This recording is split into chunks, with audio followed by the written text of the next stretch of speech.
রাজনৈতিক দলগুলোর সাথে আলোচনা এবং জুলাই চার্টার তৈরির পর এবছরের ডিসেম্বর থেকে আগামী বছরের জুনের মধ্যে জাতীয় নির্বাচন অনুষ্ঠিত হবে বলে আবার উল্লেখ করেছেন প্রধান উপদেষ্টা ডক্টর মোহাম্মদ ইউনূস। সন্ধ্যায় জাতির উদ্দেশ্যে দেওয়া ভাষণে তিনি কথা বলেন। এই সময় প্রধান উপদেষ্টা তার দায়িত্ব গ্রহণের পর বিভিন্ন চ্যালেঞ্জ মোকাবেলায় তার সরকারের পদক্ষেপ তুলে ধরেন। তিনি আবারও জুলাই আগস্ট গণঅভ্যুত্থানে হত্যাকাণ্ডের বিচার এবং নতুন বাংলাদেশ গঠনের পথ সৃষ্টি করে যাওয়ার অঙ্গীকার করেন। মাহবুব সৈকতের রিপোর্ট। সবাইকে জানাই আমার সালাম, আসসালামু আলাইকুম।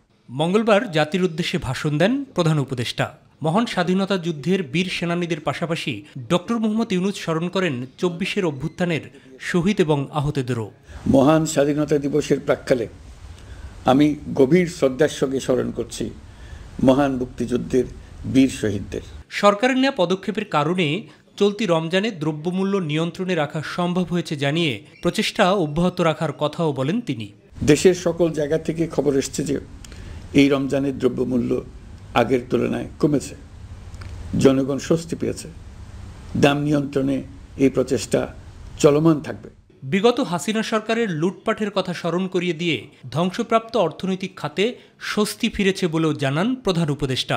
শেখ হাসিনার যে ভয়াবহ লুটপাট কায়েম করেছিল, আপনারা সেটার ভুক্তভোগী ছিলেন। এই পরিস্থিতিতে দায়িত্ব নেবার পর অর্থনীতি পুনরুদ্ধারের জন্য অন্তর্বর্তী সরকার নানা উদ্যোগ নিয়েছে। ব্যাংকিং খাতে শৃঙ্খলা ফিরেছে। ক্রমান্বয়ে অর্থনীতির অপরাপর সুযোগগুলো ইতিবাচক ধারায় ফিরতে শুরু করেছে। ভিন্নমত দমনে বিগত সরকারের দেয়া মিথ্যে মামলার ব্যাপারে অন্তর্বর্তী সরকারের নেওয়া পদক্ষেপও তুলে ধরেন সরকার প্রধান। গত ফ্যাসিস্ট সরকারের সময় দায়ের করা রাজনৈতিক হয়রানিমূলক মামলাগুলোর মধ্যে সারা দেশে পর্যন্ত ৬,২৯৫টি মামলা প্রত্যাহারের সুপারিশ করা হয়েছে। অন্যান্য সকল হয়রানিমূলক মামলাও ক্রমান্বয়ে প্রত্যাহার করা হচ্ছে। ২৪-এর গণহত্যায় যারা জড়িত তাদের বিচার নিশ্চিত করার কথা দৃঢ়তার সাথেই জানান প্রধান উপদেষ্টা। যারা গণহত্যায় জড়িত ছিল, যারা নির্বিচারে মানুষ হত্যা করেছে, যারা ইতোমধ্যে হত্যাকারী হিসেবে বিশ্বের কাছে স্বীকৃত, তাদের বিচার এ দেশের মাটিতে হবে। জাতীয় নির্বাচন আয়োজনের দিনক্ষণের ব্যাপারেও কথা বলেন অন্তর্বর্তী সরকারের প্রধান। এবছর ডিসেম্বর থেকে আগামী বছরের জুনের মধ্যে নির্বাচন হবে। আমরা চাই আগামী নির্বাচনটি বাংলাদেশের ইতিহাসে সবচেয়ে অবাধ, সুষ্ঠু ও গ্রহণযোগ্য নির্বাচন হবে। গুজবের ব্যাপারে দেশবাসীকে নির্দেশনা দেন তিনি। গুজব দেখলেই গুজবের সূত্রের সন্ধান করতে থাকবেন, গুজবকে অবহেলা করবেন না। এর মূল লক্ষ্য জুলাই অভ্যুত্থানকে ব্যর্থ করা। আমরা তাকে ব্যর্থ হতে দেব না। ভাষণ শেষে দেশবাসীকে পবিত্র ঈদের শুভেচ্ছা জানান নোবেলজয়ী অর্থনীতিবিদ ডক্টর মোহাম্মদ ইউনূস। পবিত্র ঈদ উল ফিতরের অগ্রিম শুভেচ্ছা। ঈদ মুবারক। মাহবুব সৈকত, মাই টিভি, ঢাকা। স্মরণীয়ভাবে আনন্দদায়ক। ছাত্র জনতার অভ্যুত্থানের মধ্য দিয়ে পাওয়া নতুন বাংলাদেশ গড়ার সুযোগ বৃথা যেতে দেওয়া হবে না বলে মন্তব্য করেছেন অন্তর্বর্তী সরকারের প্রধান উপদেষ্টা ডক্টর মোহাম্মদ ইউনূস।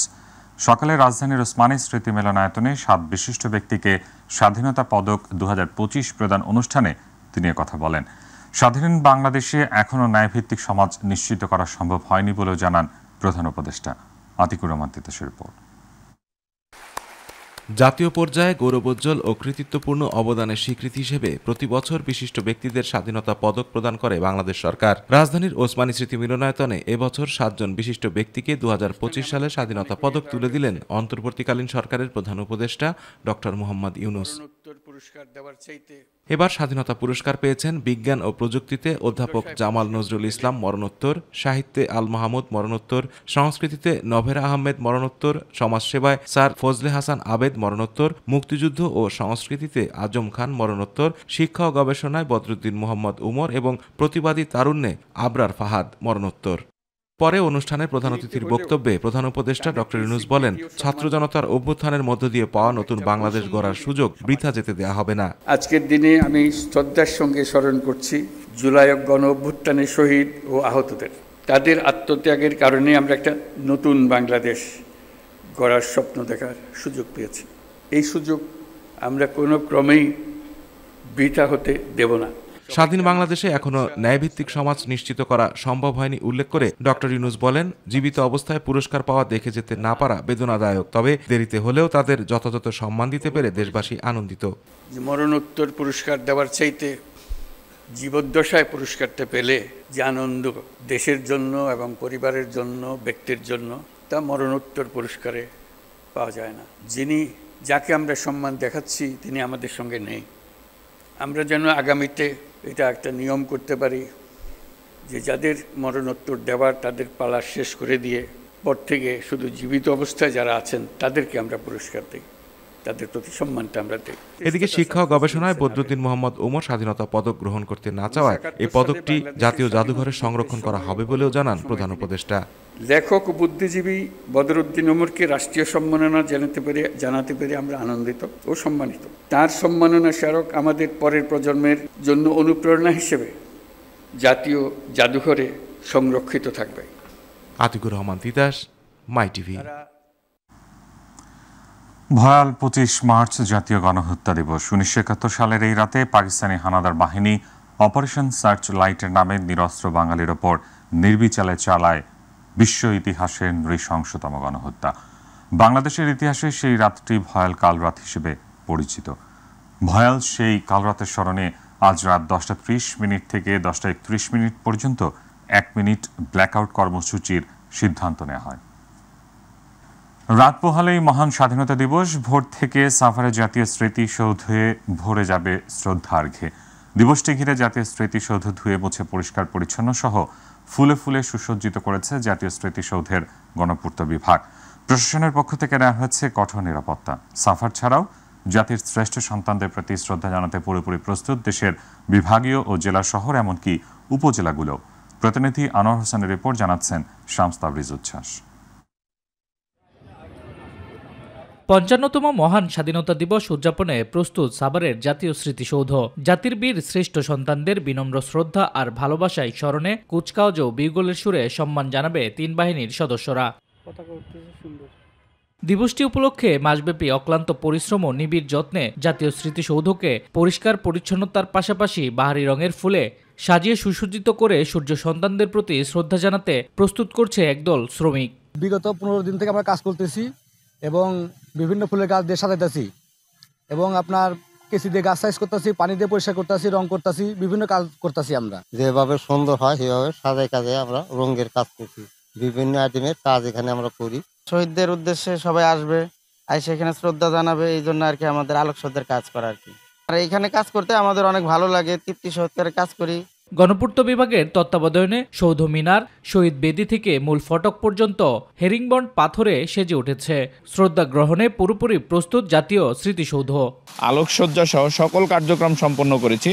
সাভার স্মৃতিসৌধ মহামান্য রাষ্ট্রপতি, মাননীয় প্রধান উপদেষ্টা, মাননীয় উপদেষ্টা মণ্ডলী সহ লক্ষ লক্ষ জনতার শ্রদ্ধা নিবেদনের জন্য পুরোপুরি প্রস্তুত রয়েছে। প্রশাসনের পক্ষ থেকে নেওয়া হয়েছে নিচ্ছিদ্র নিরাপত্তা ব্যবস্থা। সিসিটিভির পাশাপাশি নেওয়া হয়েছে গোয়েন্দা নজরদারি। সকাল 7:30 পর্যন্ত আমরা এই জাতীয় যে আমাদের দিবসটি আসতেছে, আমরা সাভার স্মৃতিসৌধ এলাকা একদম আমিনবাজার থেকে গণস্বাস্থ্য কেন্দ্র পুরোটা আমরা নিরাপত্তা চাদর ঢেকে ফেলবো। 12টি সেক্টরে আমাদের এখানে প্রায় 3,500 পুলিশ কাজ করবে। 26 মার্চ ভোরে রাষ্ট্রপতি ও প্রধান উপদেষ্টা শ্রদ্ধা নিবেদন করবেন। এরপর জনসাধারণের জন্য মূল ফটক খুলে দেওয়া হবে। তবে নিরাপত্তাজনিত কারণে প্রাথমিকভাবে স্মৃতিসৌধ এলাকা প্রবেশাধিকার সীমিত রাখা হয়েছে। শামস তাবরিজ উচ্ছ্বাস, মাই টিভি নিউজ ডেস্ক। যেসব দল 1971 সালে মুক্তিযুদ্ধে হত্যাযজ্ঞে সহযোগিতা করেছিল তারা এখন গলা উঠিয়ে কথা বলার চেষ্টা করছে যেন ওই সময় কিছুই হয়নি, এমন মন্তব্য করেছেন বিএনপি মহাসচিব মির্জা ফখরুল ইসলাম আলমগীর। মহান স্বাধীনতা দিবস উপলক্ষে বিএনপি আয়োজিত আলোচনা সভায় তিনি এসব কথা বলেন। এই সময় ভোট নিয়ে ষড়যন্ত্র হচ্ছে জানিয়ে বিএনপি নেতারা অতি দ্রুত নির্বাচনের দিন তারিখ ঘোষণার দাবি জানান। মোহাম্মদ ইলিয়াসের রিপোর্ট। মহান স্বাধীনতা ও জাতীয় দিবস উপলক্ষে রাজধানীর ইঞ্জিনিয়ার্স ইনস্টিটিউশন মিলনায়তনে আলোচনা সভার আয়োজন করে বিএনপি। এ সময় বিএনপি নেতারা বলেন, নির্বাচনই একমাত্র সমাধান, সেটি নতুন করে বলার কিছু নেই। নির্বাচন যে একমাত্র সমাধান, এটা আর আমরা নতুন করে যুক্তি দিয়ে আমাদের বলা প্রয়োজন হয় না। বাংলাদেশের মানুষের নির্বাচনী কর্মকাণ্ডকে বাধাগ্রস্ত করছে, বাংলাদেশের মানুষের ভোটাধিকারকে বাধাগ্রস্ত করছে। যারা পাকিস্তানকে সহযোগিতা করেছে, হত্যা করেছে, তারা এখন গলা ফুলিয়ে কথা বলছে বলে মন্তব্য করেছেন বিএনপি মহাসচিব মির্জা ফখরুল ইসলাম আলমগীর। যে পাকিস্তান সেনাবাহিনী সেই হত্যাযজ্ঞ করেছিল, তার জন্য আজ পর্যন্ত কিন্তু ক্ষমা চায় নাই।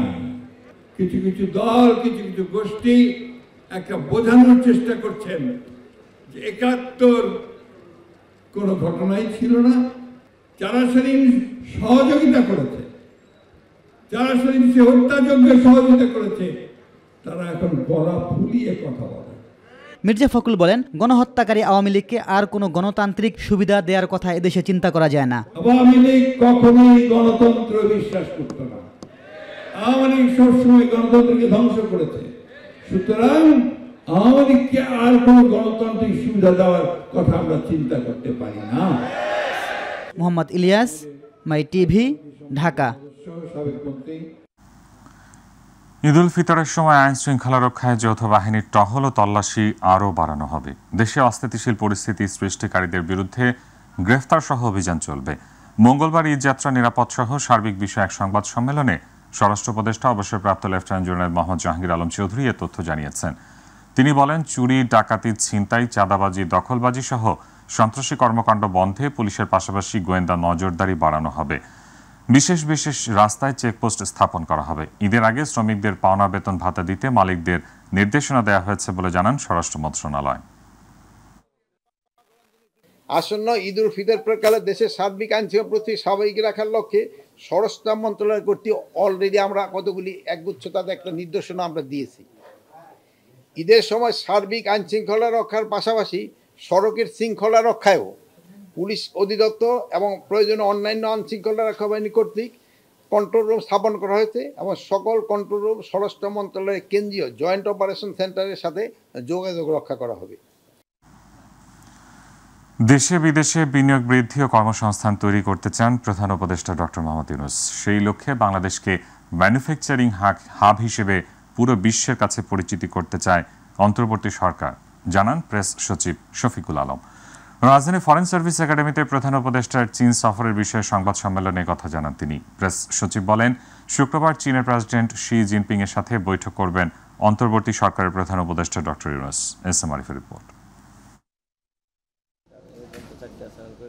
বুধবার চীন সফরে যাবেন অন্তর্বর্তী সরকারের প্রধান উপদেষ্টা ডক্টর মোহাম্মদ ইউনূস। এটি তার প্রথম দ্বিপক্ষীয় সফর।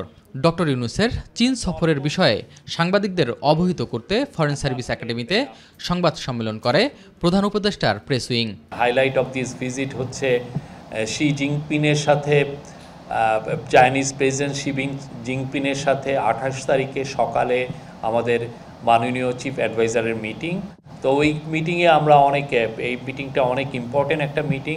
প্রেস সচিব জানান, বাংলাদেশকে বিশ্বের কাছে ম্যানুফ্যাকচারিং হাব হিসেবে পরিচিত করতে চান ডক্টর মোহাম্মদ ইউনূস। এবং বাংলাদেশকে যাতে এই রিজিয়নের জন্য একটা বড় ম্যানুফ্যাকচারিং হাব হিসেবে এমার্জ করে, সেই জন্য যত ধরনের পলিসি নেওয়া দরকার, যত ধরনের রিফর্ম নেওয়া দরকার সেটা নেওয়া হচ্ছে। এ সময় সংখ্যালঘু নির্যাতনের বিষয়ে হিন্দু বৌদ্ধ খ্রিস্টান ঐক্য পরিষদের দেয়া তথ্য নিয়ে কথা বলেন প্রেস সচিব। লাস্ট যেটা রিপোর্ট ওনারা দিয়েছেন, আমরা কালবেলা পত্রিকায় দিয়েছিলাম, ওইটা আমরা বাংলাদেশ পুলিশকে বলি যে প্রত্যেকটা ইনভেস্টিগেট করে আমাদেরকে জানাতে। ওনারা প্রত্যেকটার ক্ষেত্রে আমাদেরকে জানিয়েছেন। একটার সাথেও কমিউনাল কোনো ভায়োলেন্স এখানে কমিউনাল কোনো রিজন নাই। স্পর্শকাতর এই ইস্যুতে সংশ্লিষ্টদের সতর্কতার সাথে তথ্য সংগ্রহ করা উচিত বলে মনে করেন প্রেস সচিব শফিকুল আলম। হিন্দু বৌদ্ধ খ্রিস্টান কাউন্সিল তারা যখন রিপোর্টগুলো কালেক্ট করছেন আর কিভাবে করছেন, কোনো ট্রান্সপারেন্সি নাই। এই বিষয়টা আমরা তাদেরকে আহ্বান জানাবো যে তারা এই বিষয়টা নিয়ে আরও সিরিয়াস, কেননা তাদের রিপোর্টের উপরে ভিত্তি করে বাংলাদেশকে অনেক ধরনের বাংলাদেশের বিরুদ্ধে ইসমিয়ার ক্যাম্পেইন হচ্ছে। এসএম আরিফ, মাই টিভি, ঢাকা। রিপোর্টকে বেস করে থাইল্যান্ডের রাজধানী ব্যাংককে অনুষ্ঠিত হতে যাওয়া বিমস্টেকের শীর্ষ সম্মেলনের ফাঁকে অন্তর্বর্তী সরকারের প্রধান উপদেষ্টা ডক্টর মোহাম্মদ ইউনূসের সঙ্গে ভারতের প্রধানমন্ত্রী নরেন্দ্র মোদীর বৈঠকের জন্য প্রস্তুত বাংলাদেশ। এই বৈঠক নিয়ে ভারতের দিক থেকে ইতিবাচক উত্তরের অপেক্ষায় আছে ঢাকা। মঙ্গলবার প্রধান উপদেষ্টার আসন্ন চীন থাইল্যান্ড সফর নিয়ে পররাষ্ট্র মন্ত্রণালয়ে আয়োজিত সংবাদ সম্মেলনে কথা জানান পররাষ্ট্র সচিব মোহাম্মদ জসিমউদ্দিন। ব্যাংককে বিমস্টেক সম্মেলনের ফাঁকে ইউনূস মোদীর বৈঠকের সম্ভাবনা নিয়ে করা প্রশ্নের জবাবে পররাষ্ট্র সচিব বলেন, বৈঠকটি যদি অনুষ্ঠিত হয় তাহলে আমাদের দ্বিপক্ষীয় সম্পর্কে যে সৃষ্ট স্থবিরতা সেটি কেটে যাওয়ার সম্ভাবনা রয়েছে। চীনের প্রেসিডেন্টের সাথে যে বৈঠকটি হবে এটি একেবারে যেটাকে বলে এজেন্ডা ড্রিভেন নয়, শীর্ষ নেতৃত্ব তাদের পছন্দ অনুযায়ী বিষয় নির্বাচন করবে। তবে আমাদের দিক থেকে এবং চীনের দিক থেকে আগ্রহ আছে ওয়াটার ম্যানেজমেন্ট বিষয়টা নিয়ে কথা বলার জন্য, এবং সেই ওয়াটার ম্যানেজমেন্টের বিষয়ের আওতায় তিস্তা প্রকল্প নিয়ে কথার একটা সুযোগ আছে। শ্রমিকদের পাওনা আগামী বৃহস্পতিবারের মধ্যে পরিশোধ করতে হবে, না হলে কারখানা মালিকদের বিরুদ্ধে আইনি পদক্ষেপ নেওয়া হবে বলে হুঁশিয়ারি দিয়েছেন নৌ পরিবহন ও শ্রম উপদেষ্টা ব্রিগেডিয়ার জেনারেল অবসরপ্রাপ্ত এম সাখাওয়াত হোসেন। আজ মঙ্গলবার দুপুরে সচিবালয়ে এক ব্রিফিংয়ে সাংবাদিকদের তিনি কথা বলেন। ৯৯% গার্মেন্টসে বেতন ভাতা হয়ে গেছে উল্লেখ করে উপদেষ্টা বলেন, ১২টা প্রতিষ্ঠানের মালিক বিদেশে যেতে পারবেন না। শ্রমিকদের বেতন ভাতা বকেয়া রেখে এসব কারখানার মালিকরা বিদেশে যেতে পারবেন না। বাড়ি গাড়ি বিক্রি করে হলেও শ্রমিকদের বেতন ভাতা দিতে হবে। এতগুলো ফ্যাক্টরির মধ্যে 5টা অন গ্রাউন্ডের ফ্যাক্টরি যারা এই বেতন ভাতা দিতে পারছে না, বরং আমার মনে হয় যে তারাই বলছে রাস্তা ব্লক করো। এবং আমি তাদেরকে ওয়ার্নিং দিচ্ছি 27 তারিখের মধ্যে তারা হয় টাকা দিবে, আর না হয় তাদেরকে যা করার আইন অনুযায়ী তাই করা হবে। বাস্তবায়নযোগ্য বাজেট করতে চায় সরকার। এবারের বাজেটেও শিক্ষা এবং স্বাস্থ্যকে গুরুত্ব দেওয়া হবে বলে জানান অর্থ উপদেষ্টা ডক্টর সালেউদ্দিন আহমেদ। সচিবালয়ে প্রাক বাজেট আলোচনায় অংশ নিয়ে তিনি বলেন, বাজেটে ব্যবসা বান্ধব কর ব্যবস্থাপনার চেষ্টা থাকবে। সরকার মুখরোচক কিছু করতে চায় না জানিয়ে ডক্টর সালেউদ্দিন আহমেদ বলেন, বাজেট বাস্তবায়ন না হলে অর্থ বছর শেষে সমালোচনা করা যাবে। ওটা একটা করা হচ্ছে, একটা আইন হবে খুব শিগগিরই। ওখানে যারা খারাপ ব্যাংক ট্যাঙ্কাতে কীভাবে এক্সিট করবে একটা আইনের মাধ্যমে আমরা করবো, এটা হবে একটা আইন। ওখানে এক্সিট ওটাকে বলে ব্যাংক রেজুলিউশন অ্যাক্ট আর কি। ওই যে খারাপ ব্যাংকগুলো তো আমরা ধরে রাখতে পারবো না দিনের পর দিন। তো একটা জিনিস, যারা ডিপোজিট তাদের টাকা নিঃসন্দেহে সবাই টাকা ফেরত পাবে। এইটার জন্য আমাদের এত মাথা ব্যথা। ২০২২ সালে কেরানীগঞ্জে গণধর্ষণের ঘটনায় প্রধান আসামি সজীব সহ ৩ জনের মৃত্যুদণ্ড দিয়েছেন আদালত। আজ নারী ও শিশু নির্যাতন দমন ট্রাইব্যুনাল 4-এর রায় দেন। কেরানীগঞ্জ মডেল থানায় দায়ের করা এই মামলার প্রধান 2 আসামি সজীব ও আলী আকবর এখনও পলাতক। ২০২২ সালে কেরানীগঞ্জ মডেল থানার পশ্চিম বামনসুরে একটি পুকুরের পানিতে মারিয়া নামের একজনের লাশ পানিতে ভেসে থাকতে দেখা যায়। এ ঘটনায় প্রথমে আসামি ভ্যালকা শাওনকে গ্রেফতার করে পুলিশ। জবানবন্দিতে শাওন জানায়, মোহাম্মদ রাকিব, মোহাম্মদ রিয়াজ, মোহাম্মদ সজীব, মোহাম্মদ আলী আকবর মিলে কিশোরী মারিয়াকে গণধর্ষণ ও শ্বাসরোধ করে হত্যা করে। পরে পুলিশ 5 জনের বিরুদ্ধে চার্জশিট দাখিল করে। মঙ্গলবার এ রায়ে আদালত সজীব, রাকিব ও শাওনকে মৃত্যুদণ্ড প্রদান করে। এছাড়া আলী আকবর ও মোহাম্মদ রিয়াজকে 7 বছরের সশ্রম কারাদণ্ডে দণ্ডিত করে। এবারে মাইটিভি বিশেষ।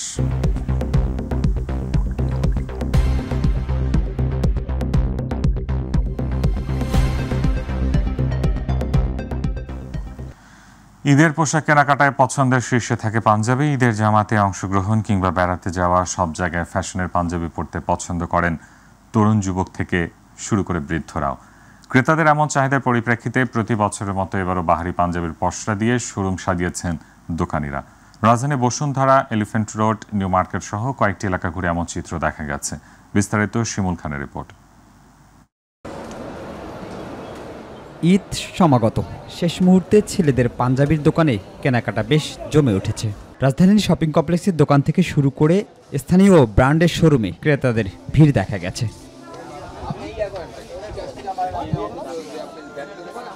শপিং প্লাস আমার মা প্রোডাক্ট কেনাকাটা করতে আসছি। বসুন্ধরা ভাই, আমার কাপড়ের একটু কোয়ালিটি একটু ভালো এখানে অন্য জায়গা থেকে। কিছু হালকা পাতলা কেনাকাটা ছিল আমার মেয়ের, এর জন্য আসা আর কি।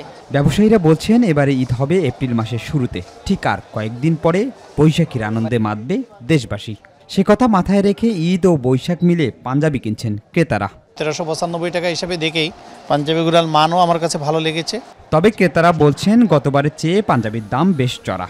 প্রাইসগুলো আসলে মন মতো না। ফার্স্ট অফ অল সবগুলোরই প্রাইস খুব বেশি। আমরা যেরকম চাচ্ছি ওরকম কিছু খুঁজে পাচ্ছি না। প্রাইস অনেক হাই। নর্মাল যে ড্রেসগুলোর দাম হওয়া উচিত মনে করেন 5000 6000, ওগুলো ড্রেসের দাম চাচ্ছে 12000 13000। অভিযোগ অস্বীকার করে ব্যবসায়ীরা বলছেন দাম আগের মতোই রয়েছে। কোয়ালিটি তুলনায় আমাদের রেঞ্জ ওকে। ফ্যাব্রিক্স কিছু কিছু আছে চায়না থেকে ইম্পোর্ট করে আনা হয়। আমাদের কাপড়ের কোয়ালিটিও অনেক ভালো, ডিজাইনটাও অনেক ভালো। টুকটাক হচ্ছে আর বেচা কিনা, আর আমাদের কালেকশনগুলো একটু ডিফারেন্ট। ঈদ, পূজা পার্বণ, ছেলেদের প্রথম পছন্দ পাঞ্জাবি। আসছে ঈদকে প্রাণবন্ত করতে রাজধানীর বিভিন্ন শপিং মলে পাঞ্জাবি কেনার উপচে পড়া ভিড়। বসুন্ধরা থেকে শিমুল খান, মাই টিভি, ঢাকা।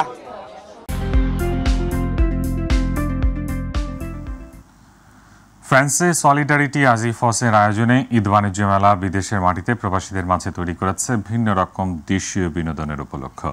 ফ্রান্স প্রতিনিধি বাদল পাল জানান, রাজধানী প্যারিসের ঐতিহাসিক রিপাবলিক চত্বরে এই ঈদ বাণিজ্য মেলাকে কেন্দ্র করে বসেছিল প্রবাসী বাংলাদেশিদের মিলন মেলা। ছুটির দিন হাওয়ায় প্যারিসের বাইরে থেকেও প্রবাসী বাংলাদেশিরা এসেছিলেন মেলার আনন্দ উপভোগ করতে। 48টি স্টলে 3 পিস, শাড়ি, লেহেঙ্গা, গহনা, অলংকার, পুরুষের পাজামা, পাঞ্জাবি, টুপি, আতর, বাচ্চাদের কাপড় থেকে শুরু করে খেলনা পর্যন্ত সবই ছিল মেলায়। কয়েকটি স্টলে শোভা পাচ্ছিল বাহারি স্বাদের দেশীয় ইফতারের সমাহার। মেলায় অংশগ্রহণকারী প্রবাসী তরুণ উদ্যোক্তারা ইলেকট্রিক বাইসাইকেলের স্টল নজর কেড়েছিল মেলায় আগত দর্শনার্থীদের। শিশু এবং নারীদের জন্য ভিন্নধর্মী খেলার আয়োজন ছিল মেলার বিনোদনের বাড়তি আকর্ষণ। মেলা কর্তৃপক্ষ সলিডারিটি আজিফস এর চেয়ারম্যান নয়ন এনকে বলেন, প্রবাসের মাটিতে দেশীয় সংস্কৃতির এই ধরনের আয়োজন করতে পেরে তারা আনন্দিত এবং ভবিষ্যতেও এই ধারা অব্যাহত রাখবেন। বিএনপি চেয়ারপারসন বেগম খালেদা জিয়ার রোগমুক্তি ও ভারপ্রাপ্ত চেয়ারম্যান জনাব তারেক রহমানের দীর্ঘায়ু কামনায় সৌদি আরব পূর্বাঞ্চল কেন্দ্রীয় বিএনপির উদ্যোগে ইফতার ও দোয়া মাহফিল অনুষ্ঠিত হয়েছে। সৌদি আরব পূর্বাঞ্চল কেন্দ্রীয় বিএনপির সাংগঠনিক সম্পাদক কবির হোসাইনের সঞ্চালনায় সভাপতিত্ব করেন পূর্বাঞ্চল কেন্দ্রীয় বিএনপির ভারপ্রাপ্ত সভাপতি ডাক্তার গোলাম হাসনাইন সোহান। প্রধান অতিথি ছিলেন পূর্বাঞ্চল কেন্দ্রীয় বিএনপি সাধারণ সম্পাদক অ্যাডভোকেট মিম সিদ্দিকুর রহমান ইমরান।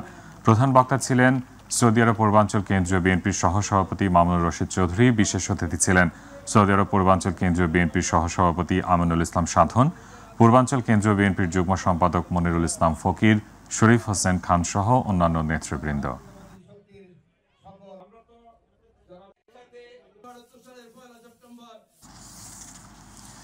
দোয়া ও ইফতার মাহফিলের আয়োজন করেছে Bangladesh community press club Malaysia. সোমবার রাজধানী কুয়ালালামপুরের বকিত বিনতাং পিঠাঘর রেস্টুরেন্টের হলরুমে এই ইফতার মাহফিল অনুষ্ঠিত হয়।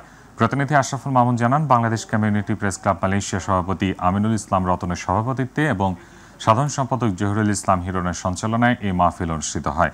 এই সময় উপস্থিত ছিলেন বিএনপির মাহবুব আলম শাহ, সভাপতি তালহা মাহমুদ, আব্দুল জলিল লিটন, ডক্টর এস.এম. রহমান তনু, কাজী সালাউদ্দিন, ইসলামী আন্দোলনের মুফতি আমিনুল ইসলাম, এনসিপির মোহাম্মদ এনামুল হক, সাংবাদিক আমিনুল ইসলাম রতন, কবি রফিক আহমেদ খান, মোস্তফা ইমরান রাজু, কায়সার হামিদ হান্নান, বাপ্পি কুমার দাস, শওকত হোসেন জনি, শাহাবুদ্দিন, বশির ইবনে জাফর, মোহাম্মদ আলী, বিএনপি নেতা আনোয়ার পারভেজ, ইঞ্জিনিয়ার শাহজালাল, যুবদল নেতা জাহাঙ্গীর হাওলাদার, রাসেল রানা, বাদল কারার, মারুফ শিকদার, মোজাম্মেল হক প্রধান, আল ইমরান, মারুফি ইলাহি, ইফতেহা, ইমন বাপ্পি, ব্যবসায়ী মোহাম্মদ সাত্তার সহ বিপুল সংখ্যক প্রবাসী।